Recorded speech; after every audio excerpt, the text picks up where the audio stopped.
Hello, my dear friends, you're in. Today we will discuss the situation in Ukraine and Russia on the, let's say, 9th of November of 2025. Today we have significant number of very interesting updates, details, geolocations, and so on. So let's start. Now let's talk about Kremenchuk city in Poltava Oblast, because the city is currently experiencing a complete power outage following overnight Russian missile and drone strikes. So the situation here is very critical. Local authorities have reported that the city is without electricity, and emergency invincibility checkpoints are being established to maintain order and support residents during the blackout. So authorities are trying to help civilians somehow. In the nearby town of Horishny Plavny, a state of emergency has been declared due to total loss of power and water supplies. So not just electricity, but also water, which is a very serious situation. Authorities warn that a quick restoration of power is not expected, suggesting prolonged disruptions as repair teams work under challenging conditions. These outages are part of the wider Russian campaign targeting energy infrastructure to weaken Ukraine's capacity to sustain critical services ahead of winter. So once again, we see systematic approach from Russian side.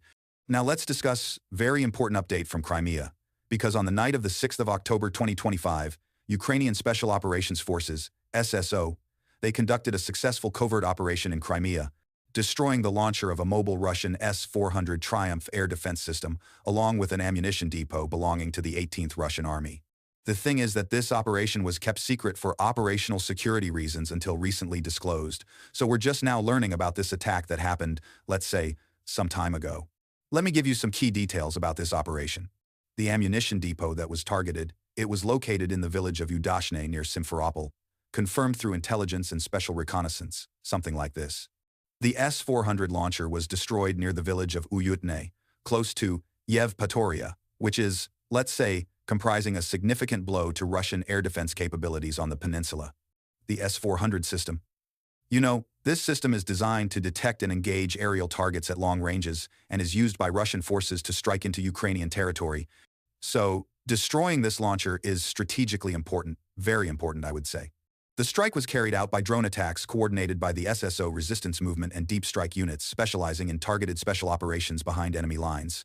So this is special operations, very professional work. Now let's move to the changes on the ground. And first we're going to talk about Dnipropetrovsk region. The Russian army has reportedly liberated Vovche, or let's say Vovche, in the Dnipropetrovsk region. So this is new update about Russian progress. Assault units of the 36th Guards Brigade of the 29th Army from the East Group of Forces cleared the village of Vovche, so we have information about specific units that were involved in this operation. The enemy's defensive area has been taken under control, enabling the Ukrainian armed forces to block the village of Orostopol from the west. So this creates problems for Ukrainian forces in Orostopol, something like this. During the fighting, the enemy lost over a platoon of troops, 10 vehicles, and 3 armored fighting vehicles, so we see Ukrainian losses during the battle for this settlement. This advance marks a tactical gain for Russian forces in the Dnipropetrovsk region amidst ongoing clashes, so Russians are making progress in this direction. And the final update for today, let's talk about Dobropilya direction. In the Dobropilya direction, the Russian 163rd Regiment has reportedly been actively engaging Ukrainian infantry positions, so there are very heavy clashes in this area. Russian soldiers are tracking Ukrainian infantry and their fortified locations, following up with precision bombing to destroy these positions, so we see systematic approach from Russian side to destroy Ukrainian positions. This reflects intensified efforts by Russian forces to neutralize Ukrainian defensive lines through targeted strikes in the area, so Russians are increasing pressure in this direction. The fighting in Dobropilya continues to be fierce as both sides contest control over key strategic points in the Donetsk region, so the situation remains very active, very intensive, I would say. Now let's talk about Mirnorad, or Mirnograd, because the Russian army is reportedly occupying high-rise buildings in northern part of the city. So this is very significant progress.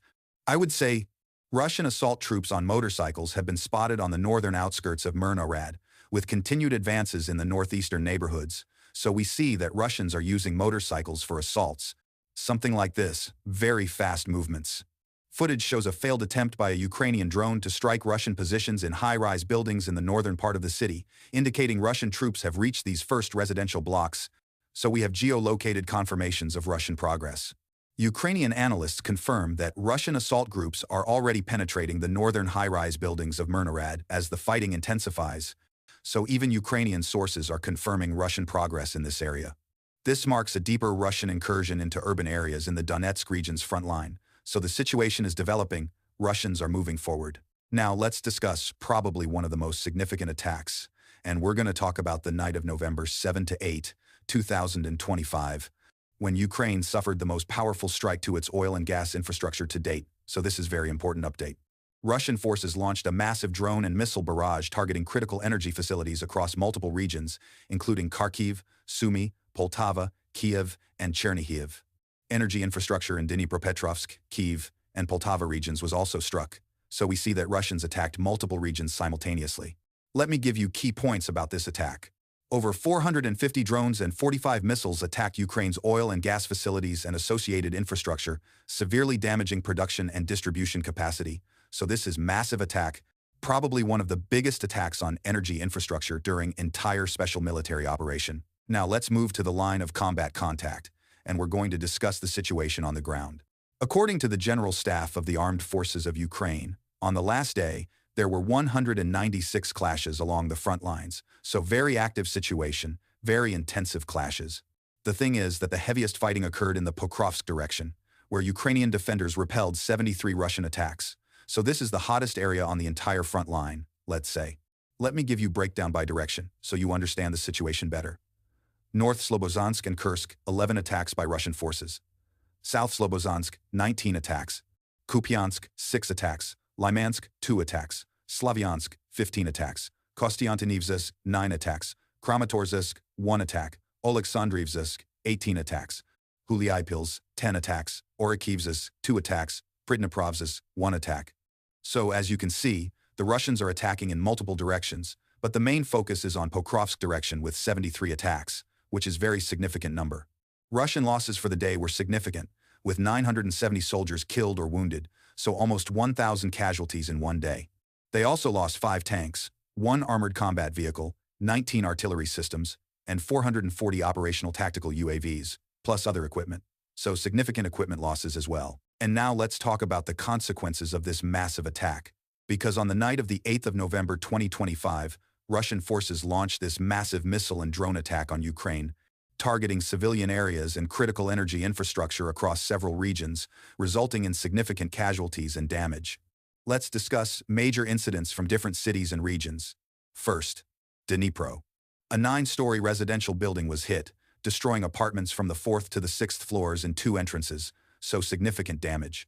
This attack killed 3 people and injured 12 others, including 2 children, so we see civilian casualties, including children. Other towns in the Dnipro region also suffered attacks, causing additional injuries and property damage. Now let's talk about Kyiv. Drone debris caused fires in the Pokrovsk district, burning trucks, buildings, and cars. Fortunately, no casualties were reported in the capital, so this is good news. Emergency power outages were introduced as a precaution in several parts of the city during the attack, so authorities took measures to prevent additional damage. Kharkiv region. The situation here is also very difficult. A missile strike in the suburbs triggered a series of explosions. The metro service was disrupted due to power issues, so we see infrastructure damage. In the village of Korotych, a KAB-guided bomb destroyed a gas station and damaged cars, resulting in 8 people being hospitalized. Odessa, Poltava, and Kirovohrad regions.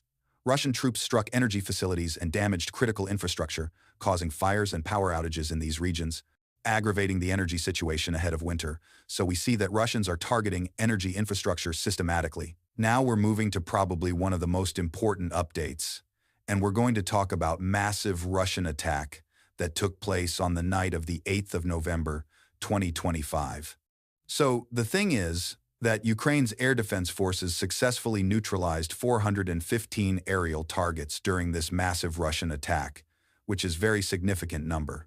Russia launched 45 missiles and 458 unmanned aerial vehicles, UAVs, of various types targeting critical infrastructure and other locations across Ukraine. So, if we calculate, this is more than 500 different targets, something like this. Out of these, 26 missiles and 52 strike UAVs managed to hit 25 locations, with debris from some intercepted targets falling in 4 different areas. Now let's move further, and we're going to talk about Kostiantynivka, because today, Or let's say recently, we received very interesting update from this territory. In Kostiantynivka, Russian forces attacked a car carrying Austrian ORF journalist Christian Verschutz and a team of volunteers using an FPV drone, something like this. The thing is that the drone strike completely destroyed the car, but fortunately, all occupants, including Verschutz and other journalists, they managed to escape without injury after spotting the drone in advance, so they were lucky, very lucky guys, I would say.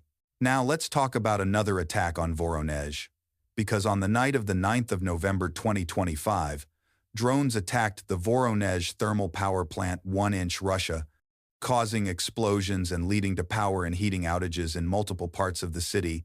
So this is like continuation of attacks on Russian energy infrastructure, something like this. The incident was confirmed by Russian Telegram public sources and the regional governor, who reported a fire at one of the utility facilities linked to the power plant. So we have official confirmations from Russian side. Let me give you some incident details. Explosions were heard across Voronezh during the night, followed by widespread power and heating losses affecting several city districts, so significant impact on civilian infrastructure. The OSINT group Astra analyzed an eyewitness video published by the Ukrainian project Exylenova Plus, confirming the strike's location at the Voronezh thermal power plant 1, so we have geolocated confirmations, which is very important. The thing is that the thermal power plant is a critical infrastructure facility, being the largest heat supplier in Voronezh, providing heating to 4 city districts and more than 1,000 enterprises. So this is very important target from strategic perspective. And that's it for today. Military Summary Channel reminds, we condemn any violence in the world. Thank you for watching. Subscribe to my channel, put your likes, join my Patreon, and have a good day. Bye-bye.